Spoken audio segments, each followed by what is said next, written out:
Being that I'm an old guy, let's start out with an old joke. Seems a guy went to the doctor and said, "Doc, it hurts when I do that." And the doctor said, "Well, don't do that." That's kind of where we are when it comes to our elections. At the outset, I want to make it clear that I'm not registered in any political party, nor have I ever been. And that's because it's crystal clear to me that no party has all the right answers. If they did, we wouldn't be where we are. And the political divide that parties create is how we got into our current mess.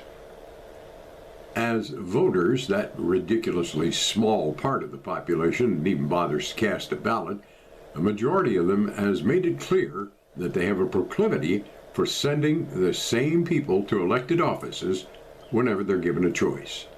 Let's take the example of the U.S. House of Representatives. The website OpenSecrets.com notes that incumbents in the House count on name recognition and the insurmountable ability to raise campaign cash to hold on to their jobs. And as the chart shows, the election rate for incumbents here is always well above 80%.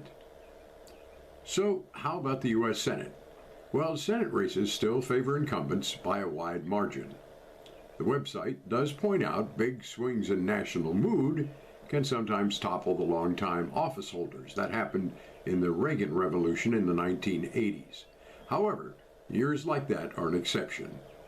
It's easy to suspect that the rate of incumbent re-election in state and local elections is equally high. The conclusion could be that folks are voting solely on the basis of name recognition, or their assumption that their representative can't possibly be like the rest of them, often despite on-the-record evidence to the contrary of that. Then there are those who scream for a law imposing term limits. Well, sorry, you already have the ability to limit terms. It's called your vote.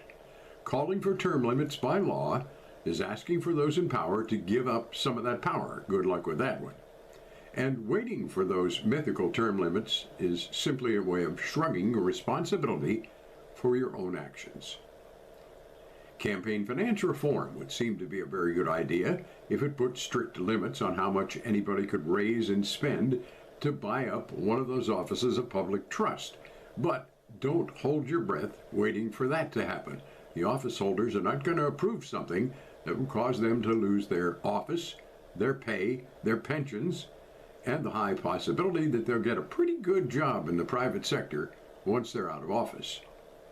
So what are we going to do?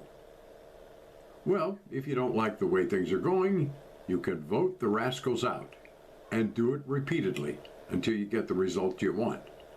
Or you can choose a candidate with no government experience in hopes of shaking up the status quo. We're currently in the midst of an experiment with the latter when it comes to the presidency, and it's going to be up to history to judge just how that worked out.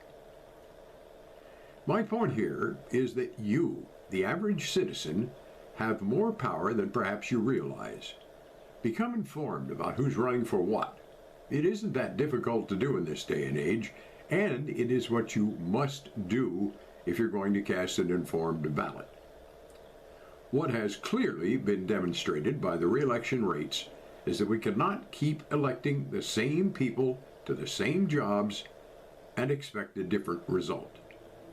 Which brings us, in closing, to Walt Kelly's classic cartoon character, Pogo.